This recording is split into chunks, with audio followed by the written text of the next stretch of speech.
warahmatullahi wabarakatuh. Pada video kali ini kita akan membahas mengenai peristiwa konduksi, konveksi, dan radiasi dalam kehidupan sehari-hari. Jadi simak video ini dengan baik. Sebelumnya mari kita pahami dulu mengenai penghantar panas. Nah, untuk penghantar panas sifatnya terbagi menjadi dua. Yang pertama konduktor panas dan yang kedua isolator panas. Konduktor panas merupakan benda-benda yang dapat menghantarkan panas dengan baik, contohnya seperti tembaga, kawat, aluminium, air, besi, dan lain-lain. Untuk aluminium, kita mungkin sering melihat peralatan dapur seperti panci dan lain-lain. Menggunakan aluminium karena dia dapat menghantarkan panas dengan baik sehingga dapat membuat hasil masakan menjadi lebih bagus juga. Dan untuk air, kenapa air merupakan termasuk konduktor panas? Sebagai contoh, kalian pernah mendengar mungkin peristiwa orang kesetrum di air. Nah, itu membuktikan bahwa air itu konduktor. Nah, pada saat itu mungkin di air itu ada arus listrik yang mengalir, sehingga ketika orang menginjakkan di sana, mereka akan kesetrum. Dan itu merupakan salah satu bukti bahwa air merupakan konduktor panas. Kemudian isolator panas. Isolator panas ini merupakan benda-benda yang tidak menghantarkan panas dengan baik. Contohnya kayu, lidi, karet, plastik, dan lain-lain. Untuk lebih jelas contohnya, mari simak contoh-contohnya. Di sini ada sebuah peralatan memasak. Nah, berikut keterangannya. Gagangnya ini, kalau kita perhatikan di sini dari plastik dan ini juga dari plastik. Dan plastik merupakan isolator, ya. Kenapa jadi gagangnya itu dipakai plastik? Kenapa? Karena agar ketika kita mengangkatnya, tangan kita tidak kepanasan, karena plastik itu merupakan isolator, artinya tidak dapat menghantarkan panas dengan baik. Jadi itu dapat membantu kita untuk memegang, ya, untuk mengangkat, untuk membuka penutupnya ini, ya.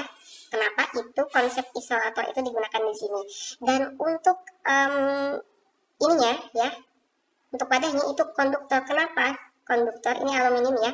Kenapa itu dipakai konduktor? Agar pada saat memasak hasil panas itu merata, jadi hasil masakan cepat masak. Nah, itu kenapa konsep konduktor atau aluminium ini digunakan di bagian sini, ya. Lalu ke contoh berikutnya.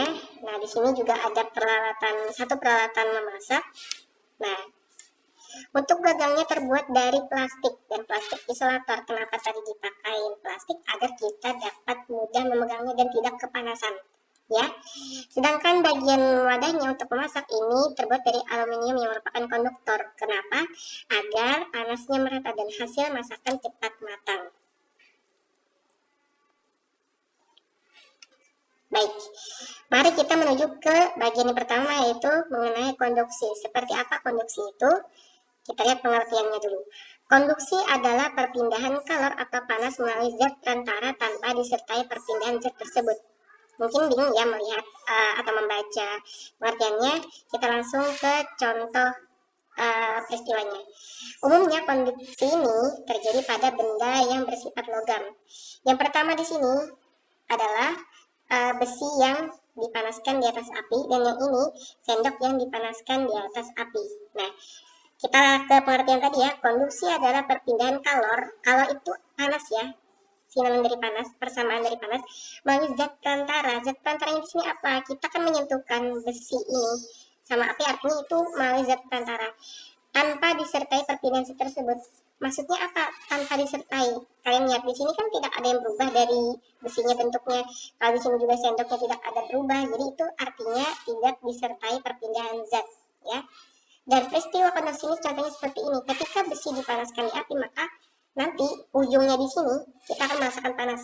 Itu ya kan? Mungkin kalian pernah mencoba.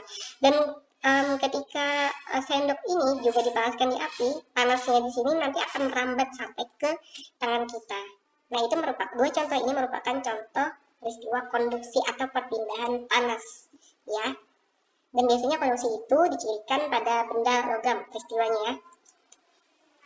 Untuk contoh konduksi lainnya yakni seperti berikut. Nah, sendok terasa panas ketika kita mengadukkan ke air panas. Kalian pernah mungkin mengalaminya, ya kan? Knalpot motor menjadi panas saat mesin dihidupkan. ya. Terus tutup panci menjadi panas saat dipakai untuk menutup rebusan air. Ini semua merupakan contoh perambatan panas, ya. Kemudian mentega yang dipanaskan di wajan menjadi meleleh karena panas. Oke. Baik, kita lanjut ke contoh peristiwa konveksi. Ini berbeda dengan konduksi, ya. Kalau konveksi pengertiannya adalah perpindahan kalor atau panas melalui zat perantara disertai perpindahan zat tersebut. Nah, untuk lebih jelasnya kita lihat di sini, ya.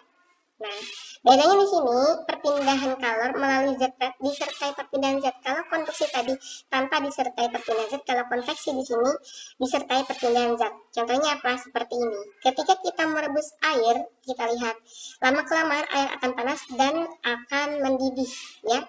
Menghasilkan gelembung-gelembung yang bergerak. Nah, gelembung-gelembung yang bergerak ini menandakan perpindahan zat, bergerak, ya kan, berpindah. Itu. Dan kemudian di sini ada peristiwa angin darat dan angin laut. Nah, jadi kita harus tahu ya, angin darat ini biasanya terjadi di malam hari. Angin darat itu angin yang berasal dari darat menuju ke laut.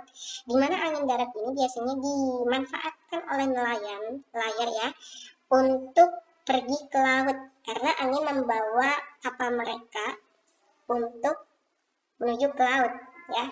Sedangkan angin laut itu angin yang berasal dari laut menuju daratan, di mana ini biasanya terjadi pada siang hari dan biasanya dimanfaatkan oleh nelayan untuk pulang ke daratan seperti itu.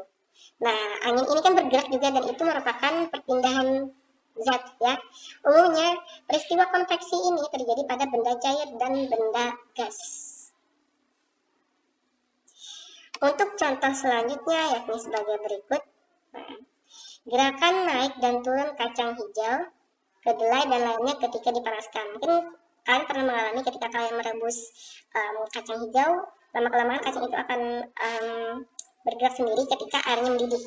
Terus gerakan balon udara. Nah, balon udara kan biasanya untuk menaikkannya kita butuh api, ya kan. Ada alat seperti api kompornya seperti itu. Ketika sudah panas, lumayan panas, dia akan menaikkan suhu dan balon tersebut akan terbang dan itu merupakan contoh perpindahan juga. Terus asap cerobong pabrik yang membumbung tinggi. Nah, asap itu contoh konveksi juga. Asap kan bergerak seperti itu. Baik, selanjutnya kita menuju ke peristiwa radiasi. Radiasi itu seperti apa? Radiasi adalah perpindahan kalor atau panas tanpa melalui zat perantara. Artinya di sini kita tidak harus menyentuh seperti peristiwa konduksi dan konveksi, di mana kedua peristiwa tersebut harus bersentuhan dengan objeknya langsung, misalnya api harus disentuhkan seperti itu.